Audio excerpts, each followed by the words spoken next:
Welcome to the Winter 2016 quarterly plan video for the Collective Experiences team in the Breaking Boundaries SIG. Our project focuses on the creation of collective experience applications that coordinate people in real spaces in real time. Interpersonal activities that leverage technology can create powerful experiences, but building these applications tends to be complex. Developers need to imagine processes that find and coordinate interested people across times and places. Our team is building a collective experience platform that makes creating and running such applications easy. By using the platform, we hope to gather insight on what makes these technosocial experiences immersive and engaging, as well as how participating in these experiences can form emotional connections between users. Our current work focuses on breaking down what constitutes a collective experience, creating a set of discrete classifications, and leveraging this schema to identify shared software components and usage patterns that are common to collective experiences. In the Ideas document in our Google Drive folder, we have information on what constitutes a collective experience and the different classification categories that it can fall under, as well as some examples and potential ideas for new collective experience applications. Our goal is to create packages that generalize the process of injecting shared components into a collective experience application. One example that we've already created is a component called Cerebro, which demonstrates how to query for relevant users, and will include methods for notifying relevant parties. We plan to eventually consolidate all of these Meteor packages into a final platform that will host all of these collective experiences and allow users to subscribe to certain experiences, informing Cerebro of who to reach. We also have planned several other packages. Cerebro is the user query engine that allows experiences to find and notify relevant users.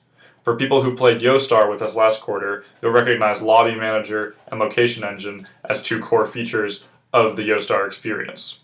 For any game that relies on co-located users, the Lobby Manager is key.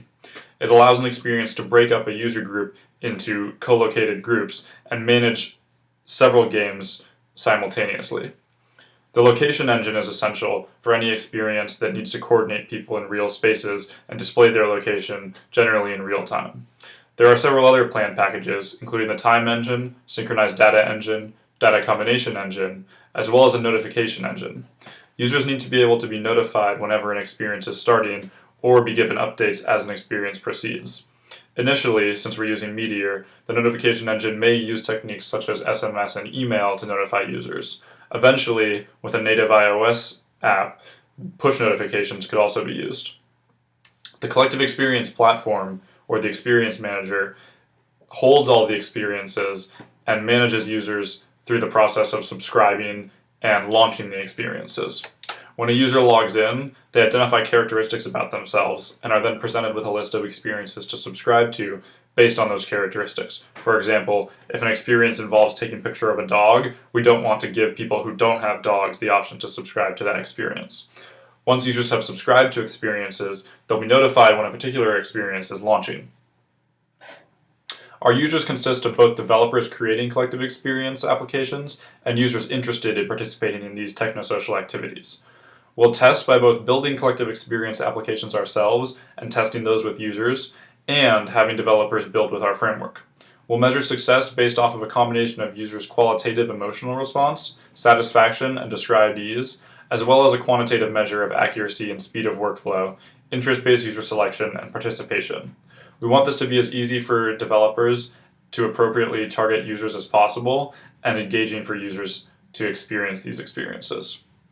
By the end of the quarter, we plan to build a usable version of our framework. We want all the packages to be well written and documented, although they may not be fully secure or scalable. Another key point is that we want to focus on documentation. We learned at the beginning of this quarter that onboarding a new member to the team is difficult, especially when previous work has not been well documented. The review from last quarter showed us that documentation was one of our weakest areas, so we've resolved to improve that this quarter.